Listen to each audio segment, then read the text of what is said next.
people are laughing at this game. This game won Game of the Show at Summer Game Fest from people who played it. No joke, man.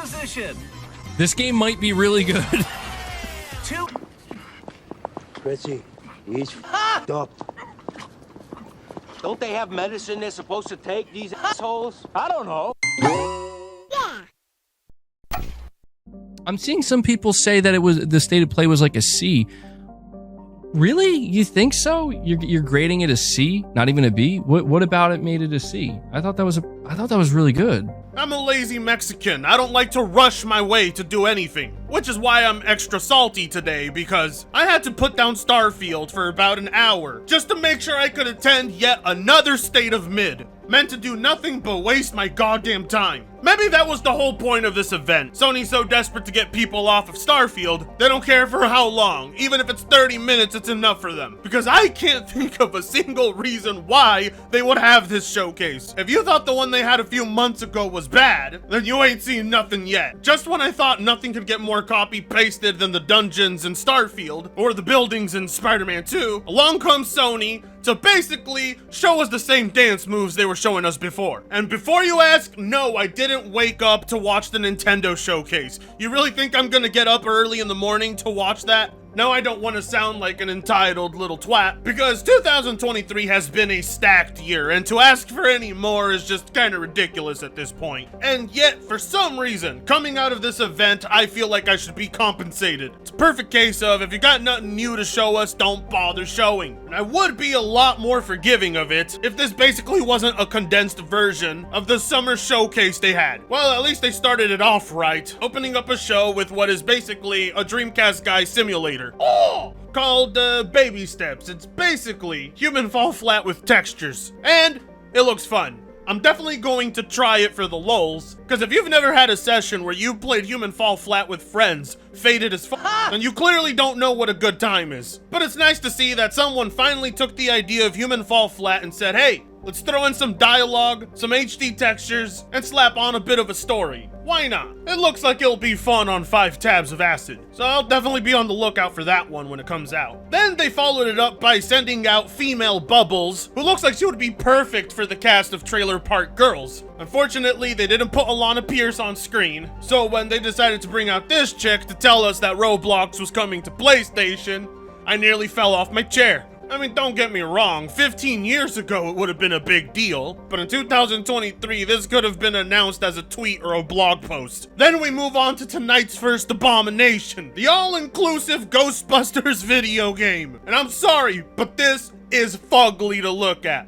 This overused art style is atrocious. It doesn't fit Ghostbusters. It doesn't fit any video game. I don't know why developers are obsessed with this art style. The concept of a Ghostbusters VR game shouldn't be hard to sell. Yet this doesn't look like it was made for Ghostbusters fans. It looks like a goddamn fan project made in Unity. Even the title of the game is bland. Rise of the Ghost Lord. Ghostbusters, Rise of the Ghost Lord.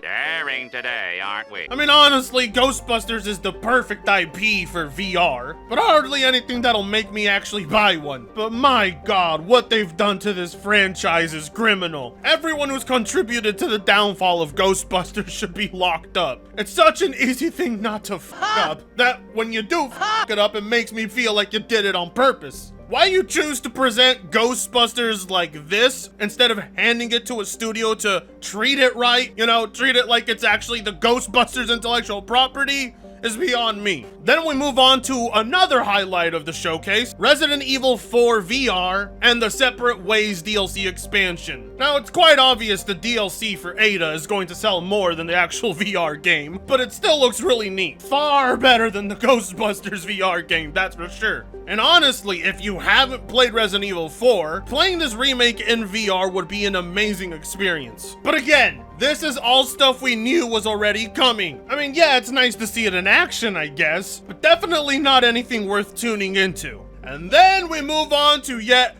another game we knew was already coming and have already seen. Avatar: Frontiers of Pandora. For me, it's impossible to get hyped for this game because It's impossible for me to like Avatar. I've sat and watched it as many times as possible, and I still don't know why it's one of the highest grossing films of all time. To each their own. Maybe this one's got your loins tingling, but let's face it, you already knew this was coming. If you've been following this game, you've already seen enough of it. Doesn't look bad at all, and it looks like a Far Cry game with an Avatar skin, which is fine, because Far Cry games are fun. But yeah, I'm assuming if you've seen the movie, this is quite the visual downgrade. I don't know, there's just something about 3D animated movies getting video game counterparts that looks off. But honestly, could you really ask for a better adaptation? This is as close as it can visually get to it in a video game. Doesn't look bad at all, but again, wasting our time since we already knew this exists. And then they show us Ghost Runner 2 yet again. Hey, I've seen this one. This is a classic. What do you mean you've seen this? It's brand new. Sony out here acting like we didn't just get a preview to this game 2 weeks ago. So yeah, it was basically at this point I realized Sony had just taken every trailer from their last showcase and just mashed it up into a smaller, shorter one. The overall state of play was about 27 minutes long, and they couldn't think of other games to fill in the gaps?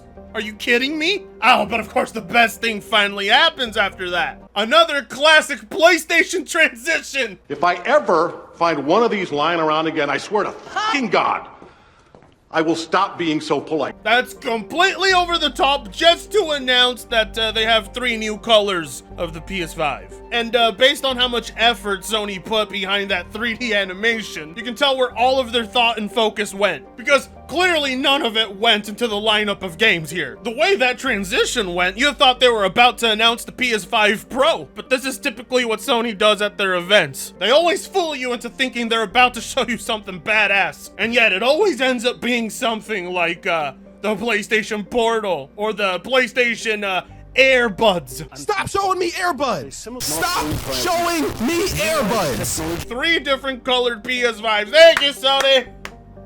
Oh, yay! I can't wait for your next overdrawn transition to announce a charging cable. And then we get yet another 4-minute long preview to Helldivers.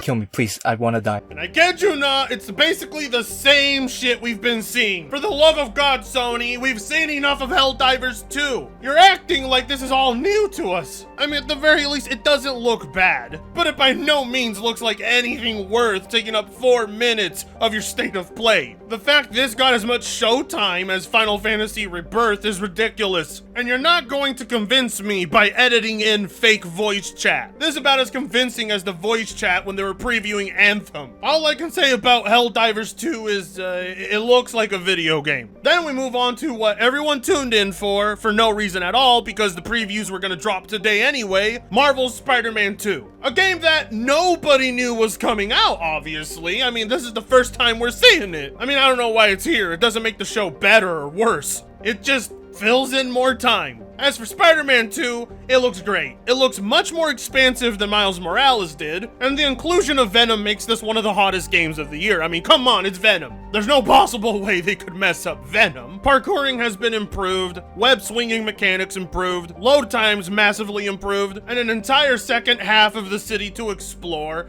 It's a proper sequel. Honestly, Insomniac's ability to push out banger after banger in such a short time frame just proves they're the ones carrying Sony on their backs. I mean, my god. All the respect in the world to that studio. And yet, it's still nothing we really haven't seen before. It doesn't magically turn this mid-ass event into a banger, because the previews were gonna show up the very next day. So this was clearly just thrown in there because Sony didn't know what they were gonna show you for 27 minutes. And then we move on to Tales of Arise Beyond the Dawn. Yet another anime-esque looking game that's unable to distinguish itself from other anime-esque looking games. The abundance of these games showing up at all these game shows is ridiculous. At some point you have to wonder, are people not tired of their anime games looking exactly the same? I'm sure it's going to be a fine game. But by God, do I not give a single shit. I'm sure JRPG fans are gonna eat this one up, cause I can't think of a JRPG fans wouldn't play, no matter how eerily similar all of them seem these days. I wish I had enough time for all of your 90+ hour campaigns, but I don't. But if you're into the same weeb aesthetic, then this is for you. And then we follow it up with another weeb looking JRPG with nearly identical graphics. Derivative.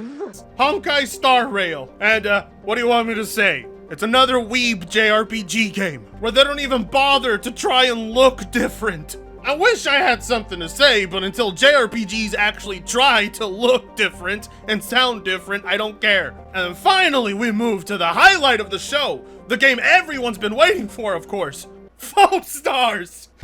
Are they literally copying Splatoon?